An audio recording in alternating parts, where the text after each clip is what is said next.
नमस्कार साथियों, श्रीकांत आपके सामने एक नई क्लास में हाजिर हुआ हूं। आज की हमारी क्लास रहेगी करंट अफेयर्स की। जैसा कि मैंने कहा था कि बीच-बीच में करंट अफेयर्स की क्लास चलती रहेगी और खास करके जो रिलेवेंट मुद्दे रहेंगे, जैसे बिल्कुल day to day current wise हैं या 1-1.5 महीने पुराने भी हैं, जो एग्जाम के पॉइंट ऑफ व्यू से इंपॉर्टेंट रहेंगे, वो करंट अफेयर्स के मुद्दे चलते रहेंगे।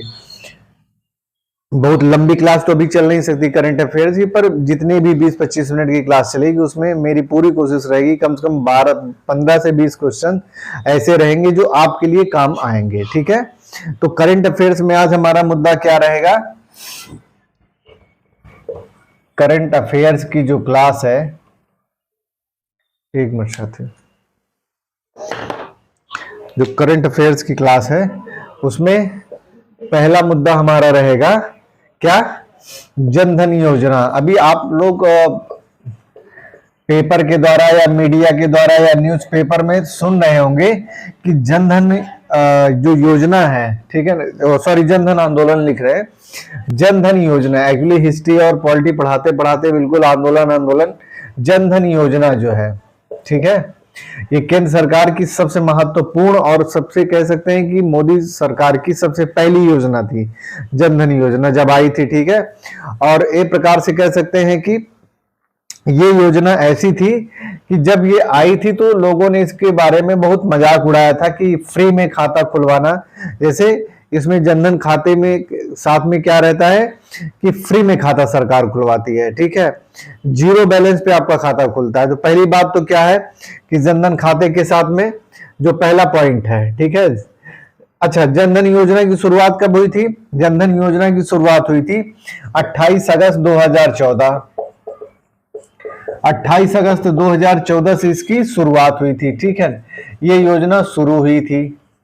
ठीक, दूसरी बात क्या है, इस योजना में जीरो बैलेंस पे खाता खुलता है। ठीक है, जीरो बैलेंस पे जीरो बैलेंस पर खाता खुलता है। ठीक है, ये तो जो बेसिक जानकारी है उसको मैं दे रहा हूं, जो महत्वपूर्ण जानकारी अभी मैं बताऊंगा। ठीक है, जीरो बैलेंस पर खाता खुलता है। सरकार एक क्या करती है, रुपए कार्ड जारी करती है, जिसको डेबिट कार्ड बोला जाता है। रुपे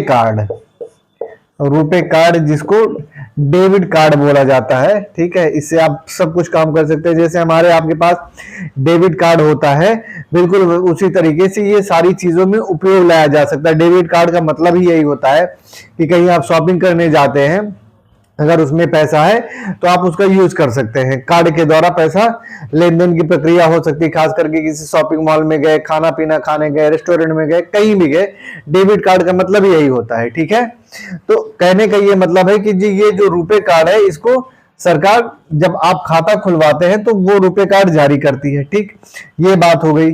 तीसरी जो महत्वपूर्ण बात थी इसके जो कोई भी खाता खुलवाता है तो इसको 2 लाख रुपए का इंश्योरेंस दिया जाता है। 2 लाख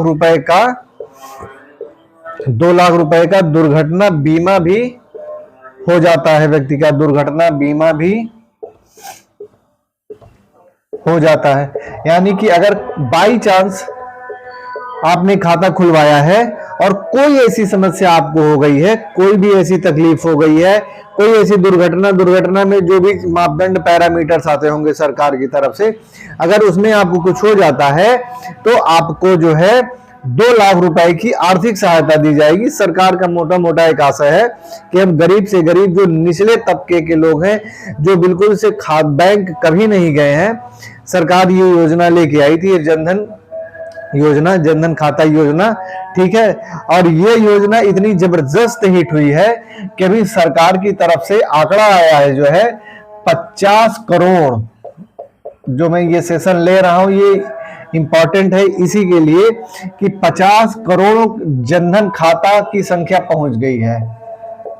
जनधन खाते की संख्या पहुंच गई है कितनी? 50 करोड़। ठीक है, तो पहली बात तो यही है कि जनधन खाते में 50 करोड़ की संख्या पहुंच गई है। ये जो 50 करोड़ की संख्या है ये मामूली संख्या नहीं है। अब आप इसी से अंदाजा लगाइए कि बैंकिंग सिस्टम से ये 50 करोड़ लोग दूर थे। अछूते थे एक प्रकार से, क्योंकि इनके पास पैसा ही नहीं था, ठीक है। और पैसे के अलावा भी मजे की बात यह है कि ये सिर्फ ऐसा नहीं कि बिल्कुल से वो जो गरीब तबका है जिसके पास पैसे नहीं, ऐसा नहीं है, ऐसा कुछ भी नहीं है, ठीक है ना। ये जो 50 करोड़ लोगों का जनधन खाता खुला है, यानी कि क्रॉस कर गया है, शायद 9 अगस्त की बात है, उस दिन 9 अगस्त की बात है कि जिस डेट पे 50 करोड़ जनधन खाता पहुंच गया। मैं क्लियर नहीं हूं डेट का, लेकिन शायद 50-50 है, मैं डेट बता दूंगा अगले लेक्चर में। जनधन खाता की संख्या पहुंच गई, ठीक है। ये सब प्रश्न आपके एग्जाम में पूछे जाएंगे, पहुंच गई, ठीक।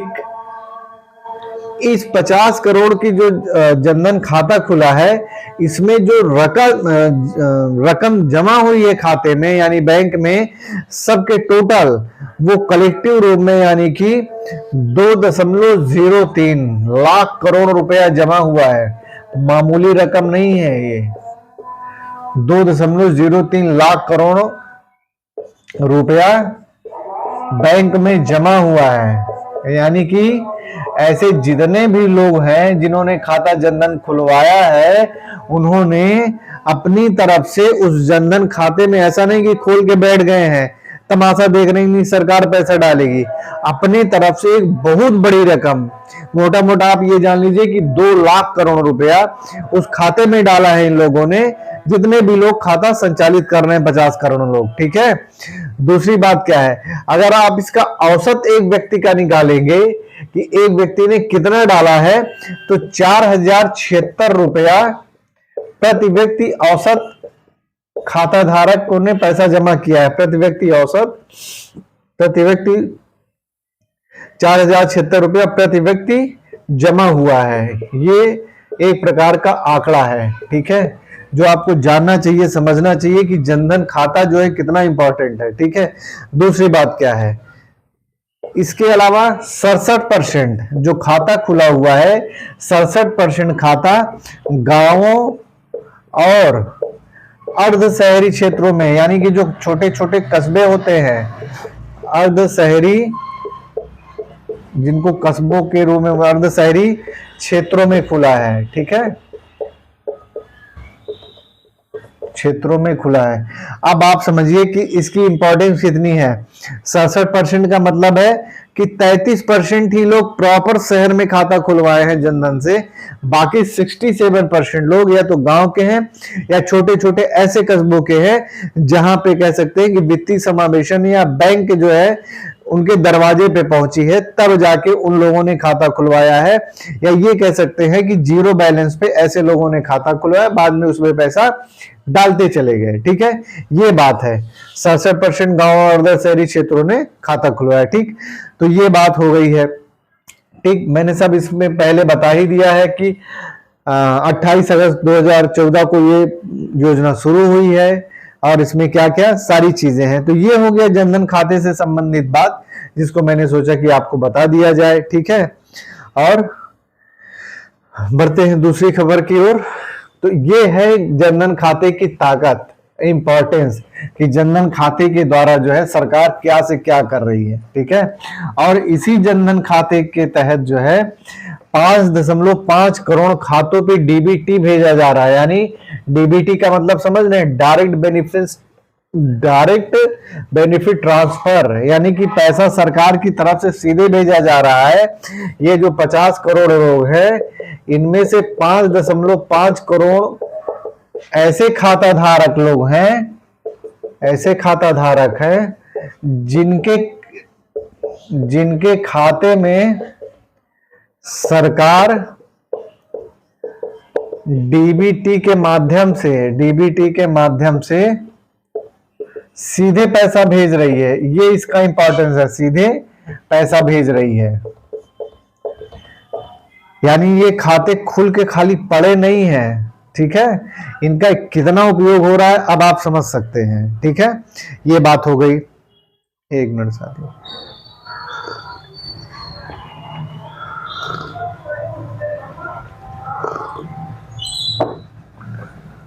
और दूसरी बात,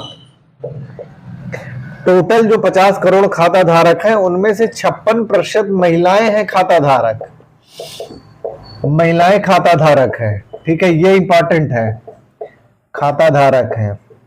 ठीक है, यानी कि महिलाओं ने बढ़ चढ़ कर हिस्सा लिया खाता खुलवाने में, या यूं कह सकते हैं कि महिलाओं का खाता खुला ही नहीं था, वो कहां जाएं। ऐसी गरीब महिलाएं गांव में, अर्ध शहरी क्षेत्रों में जो इंतजार कर रही थी कि कुछ ऐसा हो जाए कि हमारा शून्य बैलेंस पे खाता खुल जाए, तो सरकार ने वो कर दिया। ठीक है, तो कुल मिला के ये बात हुई। अब दूसरे करंट की तरफ हम लोग बढ़ते हैं, दूसरे बिंदु की तरफ। अभी 1-2 दिन के अंदर आपने देखा होगा कि पहली बार महाराष्ट्र सरकार ने एक पुरस्कार दिया है। कौन सा? महाराष्ट्र सरकार ने पहला उद्योग रत्न सम्मान दिया है, उद्योग रत्न पुरस्कार दिया है। उद्योग रत्न पुरस्कार दिया है किसको? रतन टाटा को। ठीक है, रतन टाटा जी को दिया गया है। रतन टाटा जी कौन है ये बताने की आवश्यकता ही है नहीं, सभी लोगों को पता है। हमारे देश के सम्मानित कह सकते हैं, समाज सेवी हैं, बिजनेसमैन हैं, कुछ भी कह लीजिए, सब काम वो करते हैं। ठीक है, तो पहला ये पुरस्कार दिया गया, इसमें कुछ भी नहीं है, विशेष वन लाइन की बात होती है। ठीक है, दूसरी बात, दूसरे करंट की तरफ हम बढ़ते हैं। श्रीनगर में स्थित है Indira Gandhi memorial tulip garden. Tulip garden का मतलब होता है विशेष प्रकार का गार्डन। वहां पे ऐसे 40-50 लाख के करीब में जो है ट्यूलिप गार्डन है, छोटे छोटे, जहां पे 68 से 70 प्रकार की किस्में हैं फूल पौधों की। ठीक है, तो ट्यूलिप गार्डन है श्रीनगर का। ट्यूलिप गार्डन आप लोगों ने सुना होगा, बहुत इंपॉर्टेंट है ना।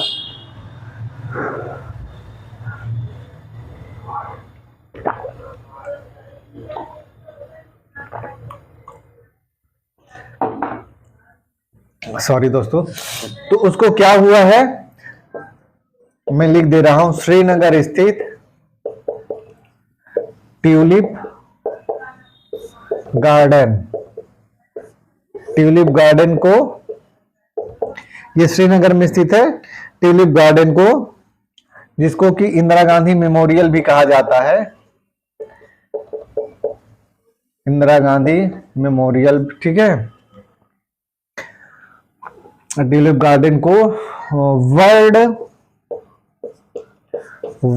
बुक ऑफ रिकॉर्ड्स में जगह मिली है। रिकॉर्ड्स में जगह मिली है, ये खास बात है। किसको मिली है? तो श्रीनगर स्थित ट्यूलिप गार्डन को वर्ल्ड बुक ऑफ रिकॉर्ड्स में जगह मिली, ये विशेष प्रकार का सम्मान होता है। ठीक है, फिर अगले करंट की तरफ हम बढ़ते हैं। राहुल द्रविड़ को बीपीसीएल का नाम सुनते ही, भारत पेट्रोलियम कॉर्पोरेशन लिमिटेड, ये कंपनी है, महारत्न कंपनी है। ठीक है, तेल कंपनी है। भारत पेट्रोलियम कॉर्पोरेशन लिमिटेड ने अपना नया ब्रांड एम्बेसडर बनाया है, अपना नया ब्रांड एम्बेसडर बनाया है। ठीक है, अब आप कह सकते हैं कि बीपीसीएल क्या है, तो भारत पेट्रोलियम कॉर्पोरेशन कंपनी है। इसकी स्थापना 1952 में हुई थी। इसका मुख्यालय कहां पे है? बंबई में है। इसका मुख्यालय मुंबई में है। ठीक है, ये एक महारत्न कंपनी है। जिस दिन मैं नवरत्न महारत्न कंपनी के बारे में बताऊंगा, उस दिन मैं आपको सारा क्राइटेरिया बताऊंगा कि नवरत्न कंपनियां क्या होती हैं, महारत्न कंपनियां क्या होती हैं। कुल मिला के ये जान लीजिए, अभी टोटल 12 कंपनियां महारत्न में है। ठीक है, जो लास्ट वाली बनी थी वो ग्रामीण विद्युतीकरण लिमिटेड वाली थी, REL, रूरल इलेक्ट्रिफिकेशन लिमिटेड, ऐसे ही है। ग्रामीण विद्युतीकरण वाली जो कंपनी है REL, जिसकी स्थापना 1969 में हुई थी। ठीक है, बीपीसीएल की स्थापना 1952 में हुई है, मुख्यालय इसका मुंबई में है। ठीक है, ये मेन बात है बीपीसीएल, और ये भी एक महारत्न कंपनी है, ये जान लीजिए। महारत्न कंपनी थोड़ा थोड़ा मैं बता दे रहा हूं। महारत्न कंपनी होने के लिए जरूरी है कि वो कंपनी पहली बार तो नवरत्न रही हो, नवरत्न कंपनी रही हो। ठीक है, दूसरी बात क्या है कि शेयर मार्केट में सूचीबद्ध हो, ठीक है, शेयर मार्केट में सूचीबद्ध हो। तीसरी बात क्या होती है महारत्न कंपनी के लिए, पिछले 3 साल में 15,000 करोड़ का शुद्ध मुनाफा रहा हो, करोड़ का शुद्ध मुनाफा रहा हो औसत तौर पे, ठीक है ना। और इस तरीके से जो 4-5 पॉइंट है, इसके 3-4 पॉइंट है, ये जो मेन है, कुल मिला के ये कंपनियां सीधे 5,000 करोड़ के जो महारत्न कंपनियां होती 5,000 करोड़ रुपए तक का निवेश सीधे तौर पर कर सकती हैं, निवेश सीधे कर सकती हैं, सीधे कर सकती हैं। या एक दूसरा क्राइटेरिया क्या होता है इनका निवेश का, कि जितनी पूंजी में निवेश किया जा रहा है लगभग उसका 15% आसपास होना चाहिए, ठीक है। ये महारत्न कंपनियों का एक थोड़ा सा मैं बता दे रहा हूं क्या पैरामीटर से होना चाहिए, ठीक। बात शुरू होती है कहां, पहुंच जाती है कहां, ठीक है। तो ये हो गया महारत्न कंपनी, थोड़ा सा मैंने बताया, बाकी बहुत जल्दी ही मैं इकोनॉमिक्स में ये कंपनियों को लेके, नवरत्न और महारत्न कंपनियों को लेके, केंद्रीय योजनाओं को लेके क्वेश्चन मैं बना रहा हूं, ठीक है। जल्दी से जल्दी आपको अच्छे क्वेश्चन मिलेंगे, बस आप लोग थोड़ा सहयोग देते रहिए, अपना साथ बनाए रखिए, ठीक है। दूसरी बात क्या है, फिर अगला करंट है तमिलनाडु की, तमिलनाडु की जडेरी नामकट्टी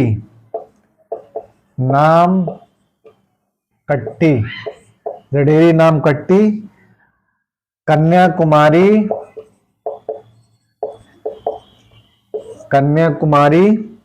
मैटिकेला, ठीक है।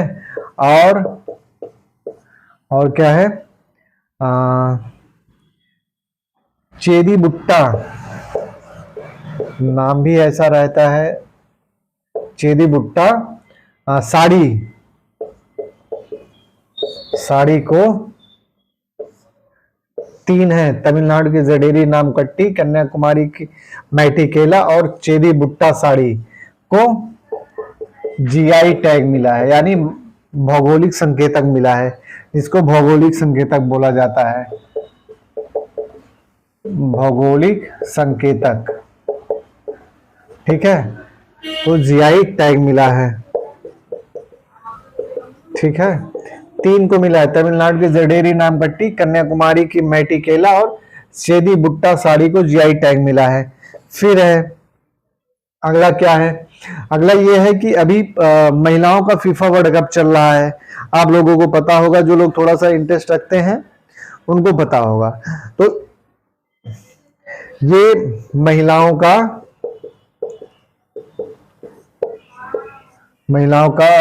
फुटबॉल का विश्व कप चल रहा है, विश्व कप चल रहा था, ठीक है ना, चल रहा था, जिसमें अभी एक दो दिन पहले की बात है, विजेता कौन बना है, विजेता बना है स्पेन, यानी ये महिलाओं का है, ठीक है, फुटबॉल का है, विश्व कप चल रहा था जिसको फीफा बोला जाता है, ठीक है। विजेता स्पेन है और उप विजेता कौन है, इंग्लैंड है, उप विजेता कौन है, इंग्लैंड है, ठीक। स्पेन पहली बार विजेता बना है महिलाओं का, ठीक है। ये कौन सा एडिशन था, तो ये 9वां था, 9वां महिला फुटबॉल विश्व कप था, 9वां महिला फुटबॉल विश्व कप था, फुटबॉल विश्व कप था, ठीक, 9वां था। दूसरी बात, ये इसका आयोजन कहां पे हुआ था, आयोजन हुआ था ऑस्ट्रेलिया और न्यूजीलैंड में, आयोजन स्थल कौन सा था, ऑस्ट्रेलिया और न्यूजीलैंड, ठीक। तो महिलाओं का विश्व कप चल रहा था, आपके इंपॉर्टेंट के लिए, जीता कौन है, स्पेन जीता है पहली बार महिलाओं में, उप विजेता कौन है, इंग्लैंड रहा है, ये 9वां एडिशन चल रहा, 9वां एडिशन था महिलाओं का, कहां पे हो रहा था, ऑस्ट्रेलिया और न्यूजीलैंड में हो रहा है, ठीक है। अभी ये 1-2 दिन की बात है, इसी वजह से मैंने सोचा 1-2 दिन वाले जो करंट के हैं उनको मैं बता दूं, बाकी फिर आगे तो बताऊंगा ही। तो ये थोड़ा सा एक प्रकार से कह सकते हैं कि रहा करंट का। ठीक है, अभी हाल में ही एक चर्चा आया था आयुष्मान भारत योजना, पीएम जन आरोग्य योजना। एक बस थोड़ा सा उसके विषय में जान लीजिए, फिर आज की क्लास समाप्त करते हैं, क्योंकि थोड़ा थोड़ा रहेगा, ठीक रहेगा। बाकी फिर जब घंटे 2 घंटे की क्लास लेंगे जिसमें 50-60 क्वेश्चन बनाएंगे, वो आप लोग बताइएगा कि बताइए तो हम बताना शुरू कर देंगे। जो आज जो करंट के इंपॉर्टेंट है उसको मैंने अभी बता दिया है। अभी आयुष्मान भारत योजना की बात चली थी, तो 1-2 दिन पहले की बात कुछ चल रहा था, तो मैं बता दूं। आयुष्मान भारत योजना क्या है? आयुष्मान भारत योजना, या इसको एक और भी शब्द बोला जाता है, प्रधानमंत्री जन आरोग्य योजना। प्रधानमंत्री जन आरोग्य योजना। ठीक है, ये योजना क्या है? ये योजना है प्रति परिवार 5 लाख रुपए तक की आर्थिक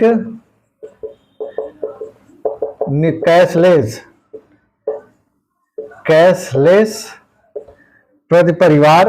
ठीक है, 5 लाख रुपए तक आर्थिक निःशुल्क प्रति परिवार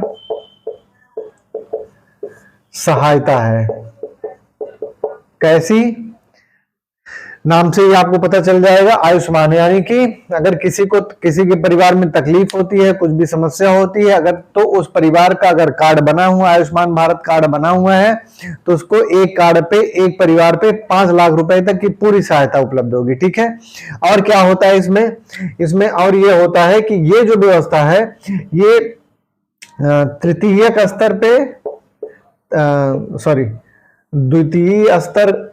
द्वितीय स्तर की स्वास्थ्य सेवा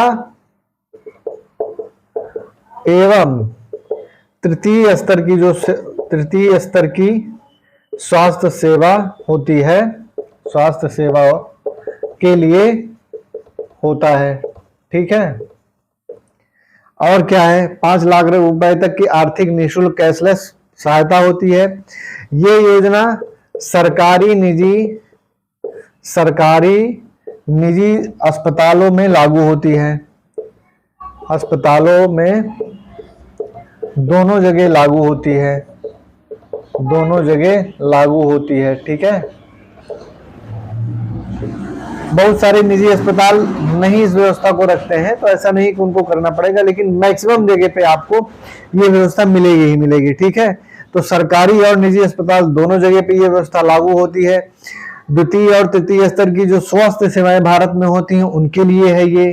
ठीक है, 5 लाख रुपए तक की आर्थिक सहायता निःशुल्क होती है। ठीक है, इसको कहां से शुरू किया गया था? इसको मोदी जी ने 14 अप्रैल 2018 को रांची, यानी रांची कहाँ है? झारखंड की राजधानी है।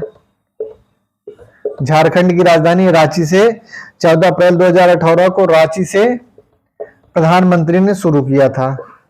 ठीक है, प्रधानमंत्री ने शुरू किया था। ठीक है, लेकिन इसके पहले जो 2018-19 का बजट था, ठीक है, 2018-19 का जो बजट था उसमें इस योजना के विषय में बता दिया गया था, और उसमें वित्त मंत्री कौन थे?